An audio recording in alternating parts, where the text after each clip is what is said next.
Welcome to the Show Don't Tell Writing Podcast with me, Susie Vidori, where I peel back the layers of how to wow your readers with your fiction, your nonfiction. Anybody can bang out a first draft, but it takes a little more work to make your book as amazing as it can be. Join me as I share the step-by-step writing techniques you could apply to your writing right away, as I host successful writers who share a behind-the-scenes look at their own writing lives, and as I live coach writers on their pages, giving practical writing examples that will make your own writing stronger. Nobody is born knowing how to write an engaging book. There are real and important skills that you need to learn.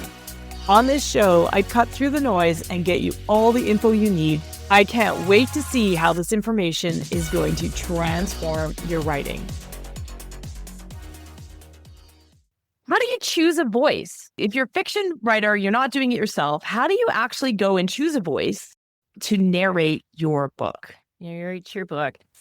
Well, if you are an independent and you have no publisher that's helping you with this, you would go to an online marketplace called ACX. ACX is Audible's online marketplace where authors and narrators get together. You would put up an audition piece, so like a 400 or 500 word audition, and accept auditions from narrators, prospective narrators, and then you would pick from those. If you are working with a publisher or someone like me who is a producer, what I do is I go to my roster of narrators that I've worked with and I know they're professional, and I choose a whole bunch. I get them to audition for me, and I would send my author usually 5 or 6 or sometimes 10 voices to choose from. Not too many, because then it's too hard to choose. But there should be a good conversation between the producer and the author about like, well, what are you feeling like? Have you got a voice in mind? Do you listen to a lot of audiobooks and you want this narrator, in which case we'll see what his price is or her price is and see if you can afford it. But there's a lot of ways. But a lot of it sometimes comes if you've written specific accents into the book. And I'm going to ask for help from authors.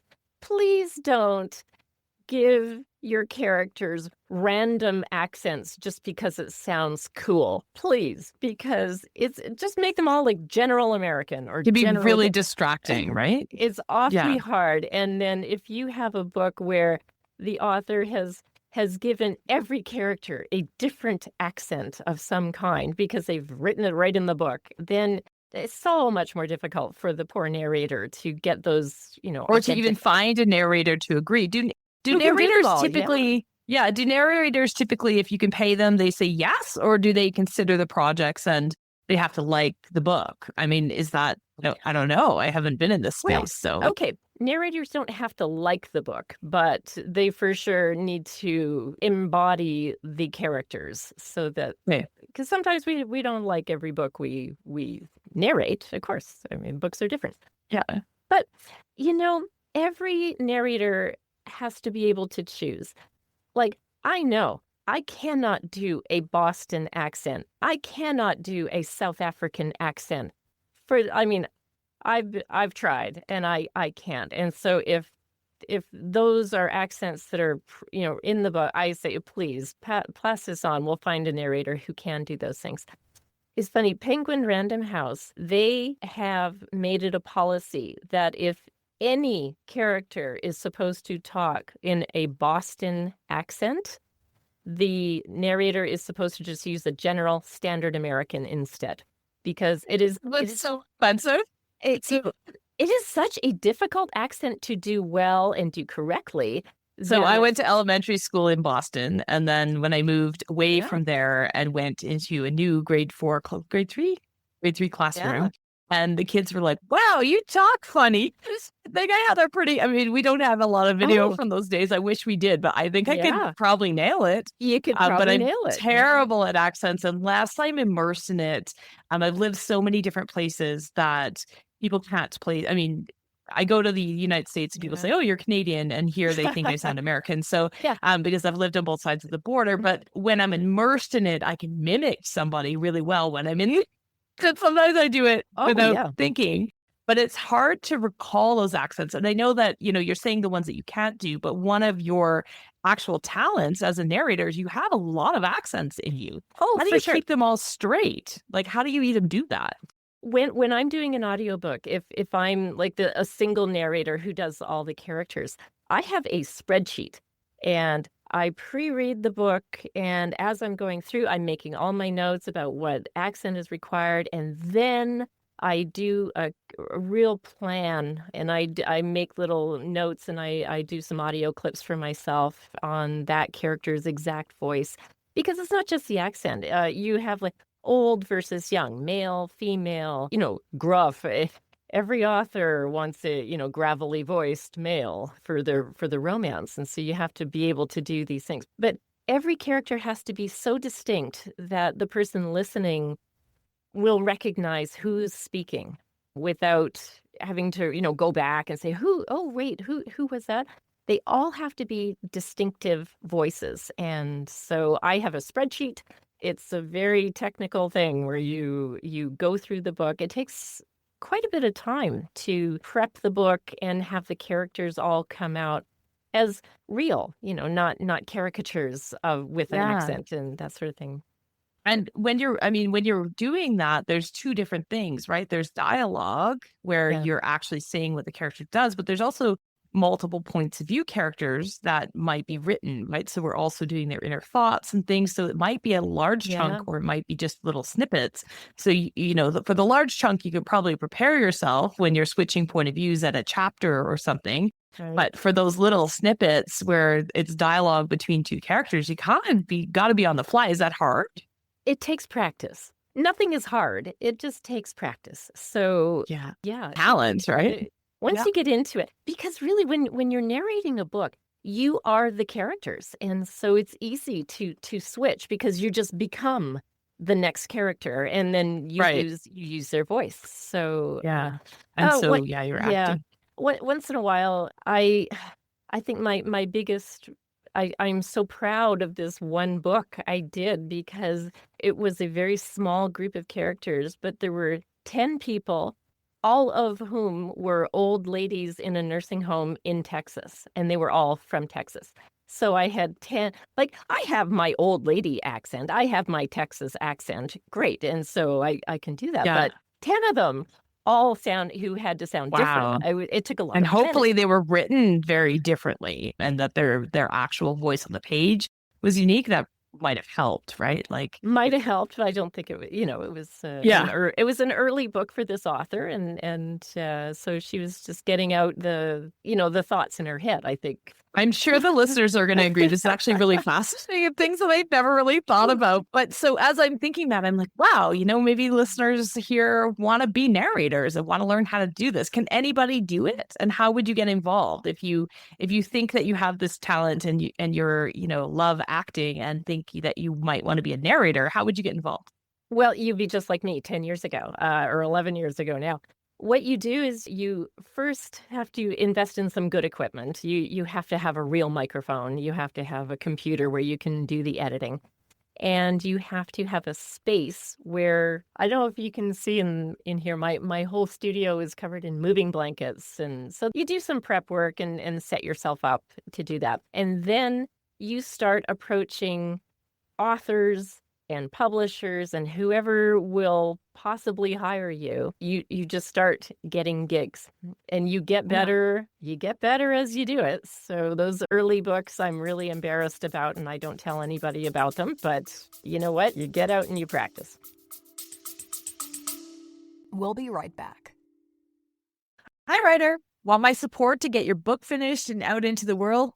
Join my Inner Circle membership, a community of supportive writers where each month we set goals, share pages, learn new techniques, and get you unstuck fast so that you can make continuous progress on your writing goals. Coached Writers Finish. And you can get me as your virtual book coach in this group program for only $199 a month, much less than a single one-on-one coaching session. Check out the details at SusieBedori.com/inner circle. We have live events happening all the time, so grab your spot now to join us.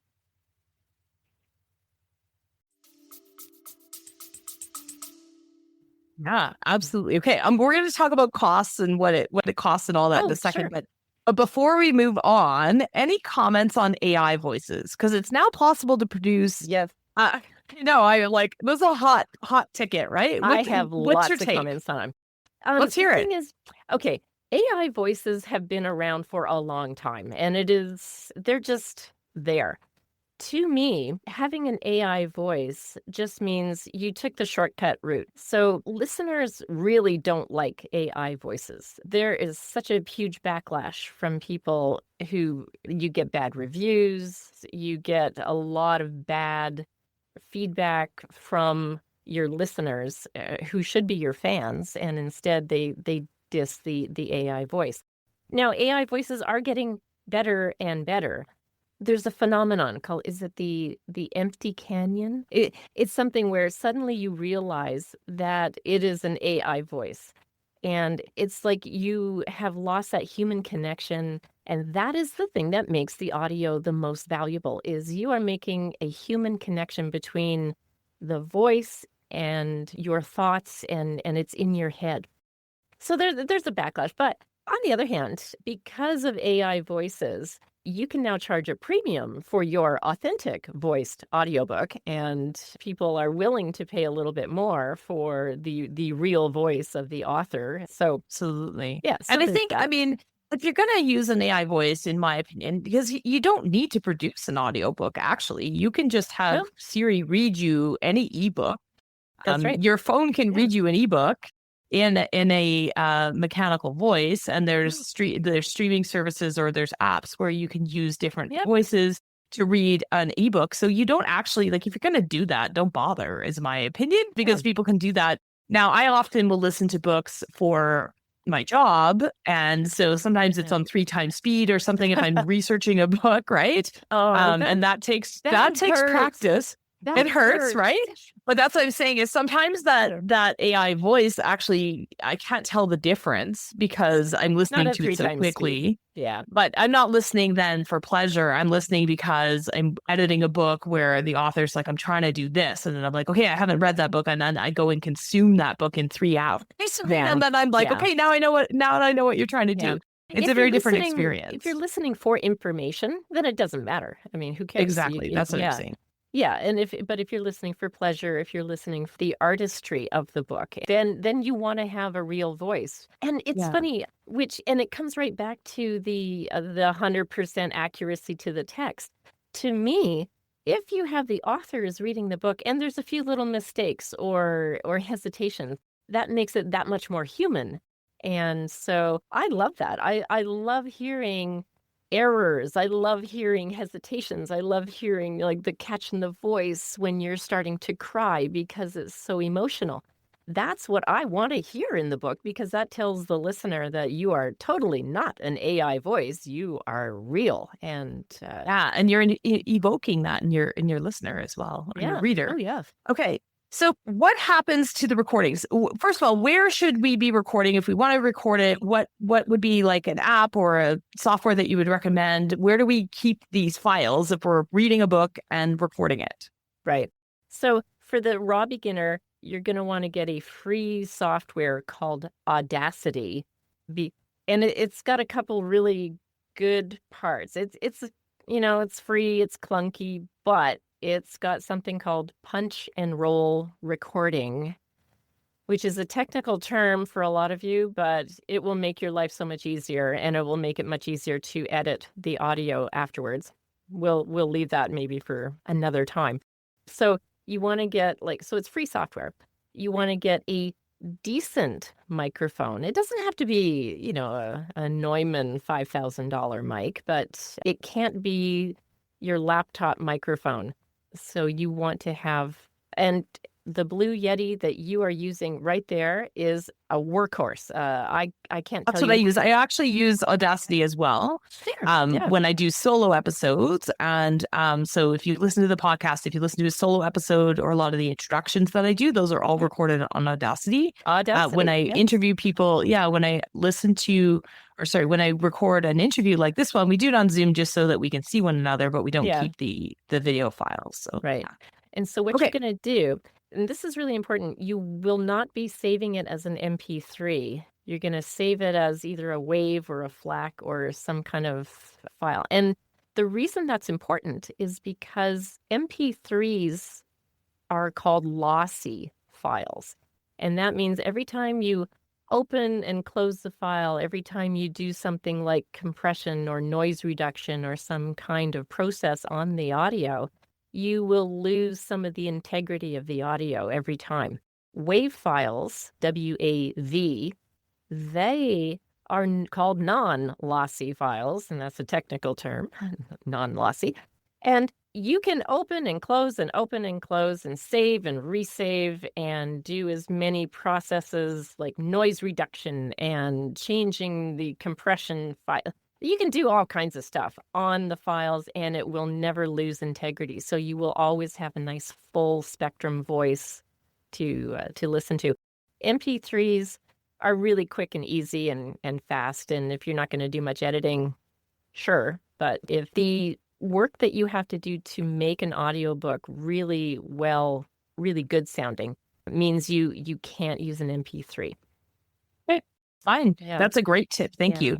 And okay, so then you either edit yourself or you work with a producer to get it edited, formatted. Yeah. But this is where most providers of audiobook services stop, right? But your Yeah. business actually does a lot more. Can you talk about the pieces that are missing and what happens after all those files are produced? Oh, for sure.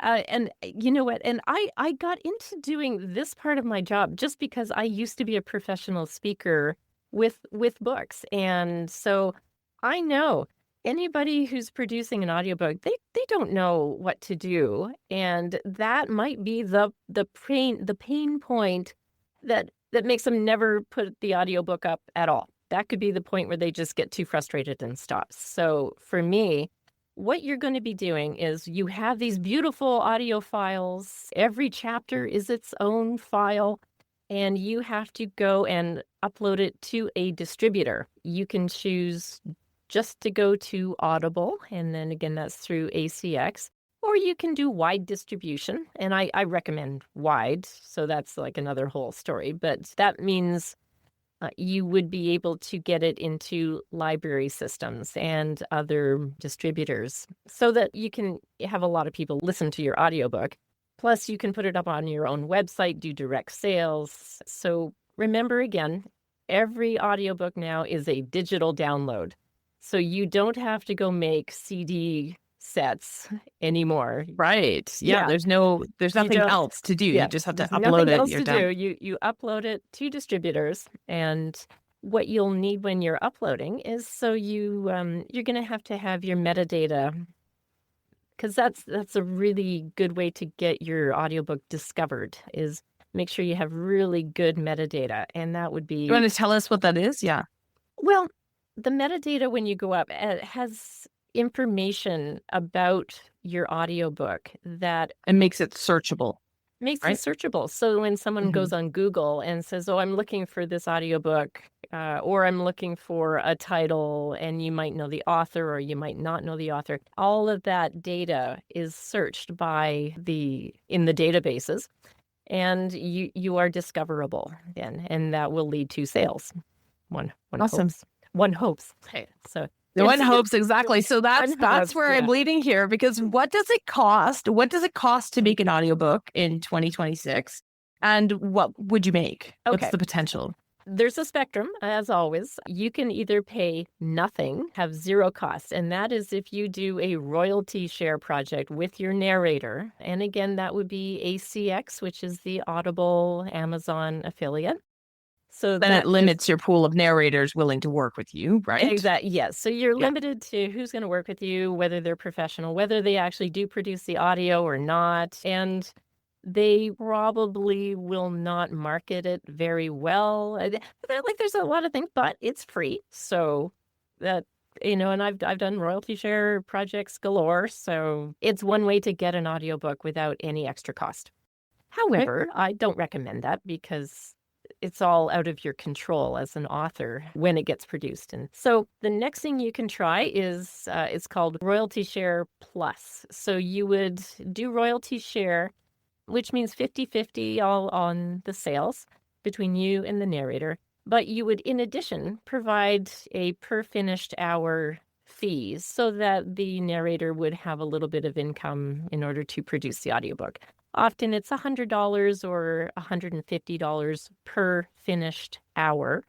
That's a key phrase I want everyone to learn. The entire industry works on the finished hour count. So your pricing, your costs. And that's recorded hours, right? That's not recorded hours. Sorry. Yes, finished. It's recorded after editing and everything else. It's finished, and then the finished hours. So you could record for 16 hours, but only have a 9-hour audiobook. And so everything is based on the finished hour. So you could do that. And again, that's okay, but it's not quite as definite as if you go out, hire a narrator and a producer and get it done. Often you can find a narrator to work per finished hour. Again, you can go back to ACX and audition, and generally professional narrators now, especially if they're in the union, there's the actors unions on both Canada and the US side, they will work for $250 per finished hour as a minimum for it to count. So that's, now you think, oh, well, that's not bad, $250. But if you have a 10-hour audiobook, you're paying your narrator $2,500. So that's why you need to have that multiplier in mind. Yeah. How long? Okay. How long? Amazing. And are audiobooks, producing an audiobook, are you seeing it be profitable for writers? The publishing business is like this all around. There is like probably 1 in 10 audiobooks will make back the cost of production. And the reason is more the marketing after the audiobook is produced than it is so much how much it costs to produce it. And I think it goes right back to what you were saying earlier, that if you give yourself a longer lead time so that you can get the buzz going and market and have your plan even a year in advance, your sales will go that much easier and you are more likely to make the cost of production back. It's the people who don't know how to market who just say, no, I just want an audiobook. I just want an audiobook. That's okay. I don't have to make money. Exactly. I hear a lot of, and there's lots of us out there doing that, right? But yeah, at the end of the day, regardless of how you publish, regardless of what formats you publish in, you, the writer, are going to need to be involved in the marketing of your book. Even if you're with a huge publisher, in today's day and age, there's a lot of things that you need to do on your own and think through and give yourself that time and space. Okay. This has been absolutely amazing, Jenny. So if you're super inspired, and all your listeners are like, all right, I got to do this now. It's time. I want to talk about it. Where can we find you? Well, I am online, of course. I have 2 websites. One is, and this is my primary website, my company is called Snowdog Audio, and you can find me at snowdogaudio.com. That's named after my dog. My sons decided my company should be called Snowdog Audio. Right? Love it. I love it. Yeah. Snowing out today. And Jenny lives near me, not in the same city, but nearby. Yeah. So we have a lot of snow. And so I have my snow dog. And so on my website, I have information for authors who don't know what they're doing. I have information for speakers. I have tips, how to self-record, how to get into it, because I want everybody to feel like they can do this, that this is a doable part of publishing a book. Absolutely. And you work with writers from all over the world, right? All over the world. Yep. Amazing. I tend to work with a lot of people. And it's funny because there's a lot of people who read all about how to set up their own studio, and they decide anyway, they're just going to come into my studio. So I have a lot of local authors come in to record, and then I feed them potato chips. It's much like comes full circle. You get up and you want to feel like you're dressed for work, right? And I think that's true too. If you go into a studio, you're there to do the job, and there's a lot to be said. Yeah. All right. This has been so amazing, Jenny. Thanks so much for coming on the show. You're welcome. Thanks for having me. I'm so excited to be here.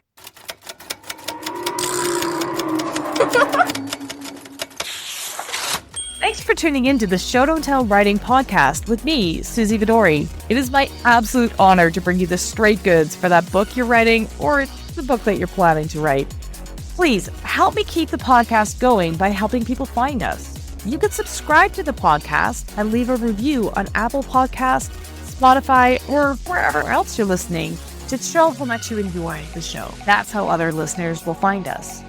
Also, visit susievidori.com/newsletter to hop on my weekly inspired writing newsletter list, where you'll stay inspired and be the first to know about all the upcoming training events and writing courses that happen in my community. Want my eyes on your writing? Submit a page of your current draft for a chance to come on the podcast at the link in the show notes. I'd love to chat with you about your writing in my always positive, incredibly supportive way so that you can make great strides towards your writing goals. I'm here to cheer you on. Remember, that book you're writing is going to open doors that you haven't even thought of yet, and I can't wait to help you make that it the absolute best it can be. See you again right here next week.